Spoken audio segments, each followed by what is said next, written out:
прошлый раз мы разобрали первую экспедицию, которую возглавлял Абхазов, теперь кратко ознакомимся со второй, которую провел барон Розен.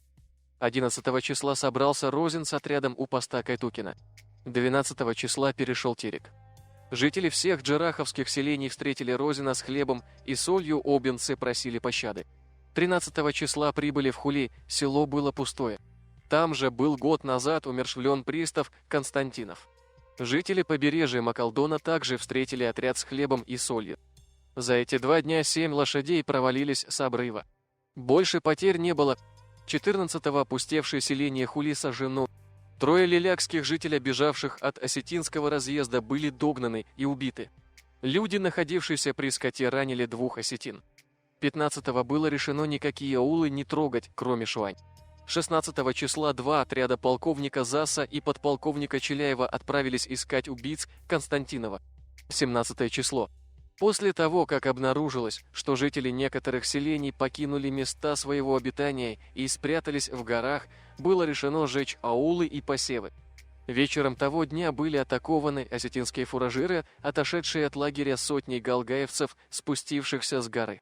На подкрепление к ним были отправлены 2 сотни грузинского конного полка и на всякий случай батальон ереванского карабинерного полка. Спешившись, грузины решительно атаковали врага и гнали его вверх по скалам, покуда было возможно. Ранен 1 грузин и 1 лошадь, убиты 4 галгаевца.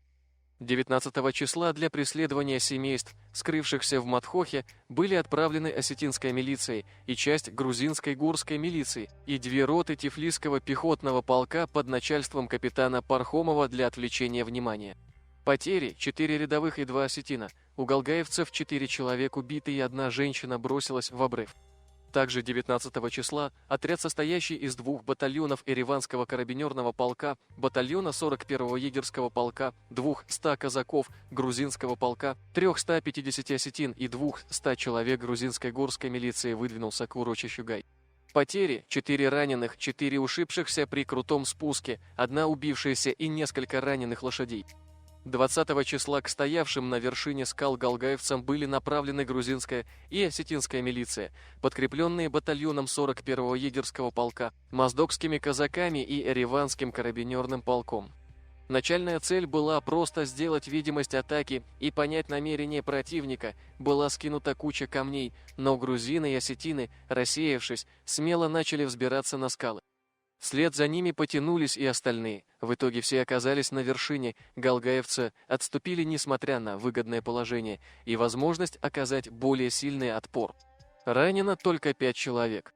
Того же числа несколько осетин без позволения направились в аул Цори, там они были атакованы скрывшимися жителями, 1 убит и 2 ранены.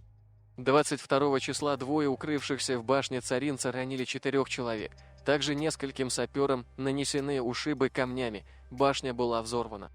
25 числа была однодневная остановка на отдых, 26-го отряд двинулся обратно, 28-го прибыл во Владикавказ. Челихойцы, кистинцы и джараховцы изъявили полную покорность. Продолжавшийся туман от 16 по 27 число спас семейство галгаевцев от плена и остальное имущество от истребления.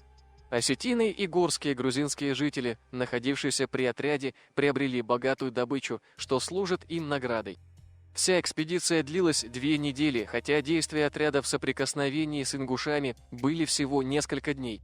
Сожжены около 20 хуторков, состоявшие каждый из нескольких дворов, которые были оставлены жителями после появления отряда вблизи них. Погибшие у галгаевцев – 13 мужчин и 1 женщина. У отряда убито 7 человек, ранены 18 человек и 8 получили ушибы. 1 лошадь убита, несколько ранены и 7 лошадей упали в обрыв.